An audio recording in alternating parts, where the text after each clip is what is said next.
Well, the rides are open at Coney Island, the air conditioning is on at the multiplex, and summer blockbuster viewing is back at the movies. There's a slew of sequels, more rom-coms you can throw a bouquet at, a whole league of superheroes, kids' films, comedies, and of course the usual clinking, clattering collection of robots and aliens. Let's get started.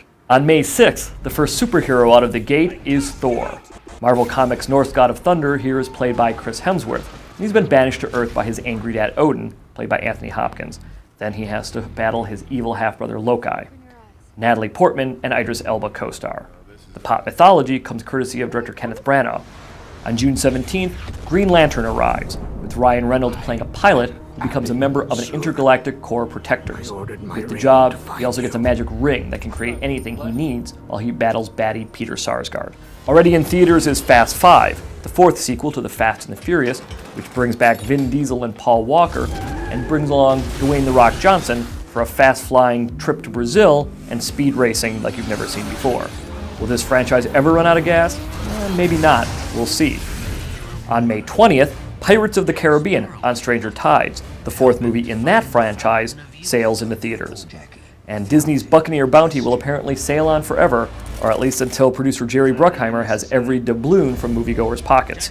On May 26th, The Hangover Part 2 arrives, and if you think the boys have sobered up, Bradley Cooper, Zach Galifianakis, and Ed Helms are as wasted and lost as ever, this time in Thailand, where Ed Helms' Stu is getting married.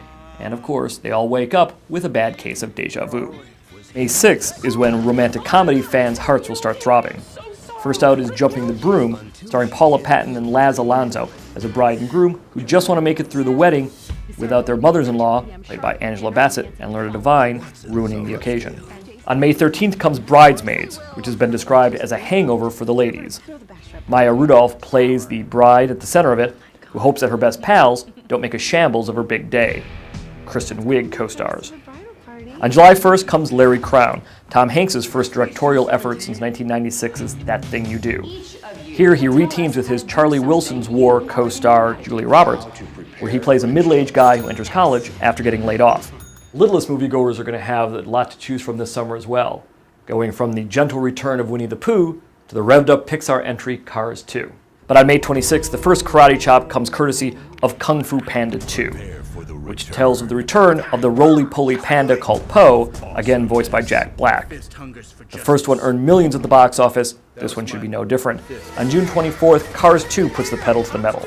Pixar's speed demon Auto Lightning McQueen, voiced again by Owen Wilson, teams up with Mater, voiced again by Larry the Cable Guy, for an international race laced with espionage. On July 15th, the adorable bear called Winnie the Pooh returns to theaters, with Zooey Deschanel singing the theme song and Jim Cummings, who's been voicing Pooh for more than 20 years, back for the ride.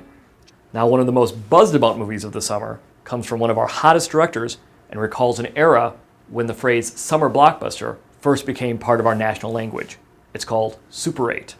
Now, the fact that it's directed by J.J. Abrams, who last directed Star Trek, and produced by Steven Spielberg, means that you can't really call this an under-the-radar film.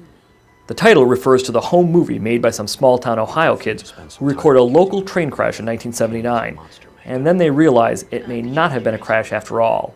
There are some spooky goings-on, some sort of alien on board that's traveling from Area 51. And if I were you, I'd bet my entire collector's edition Star Wars trading cards on the fact that this thing is being a monster hit.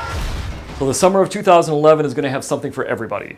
Whether you're currently sleeping on Winnie the Pooh blankets, collected Thor comics as a kid, or remember those great blockbusters in the 1970s.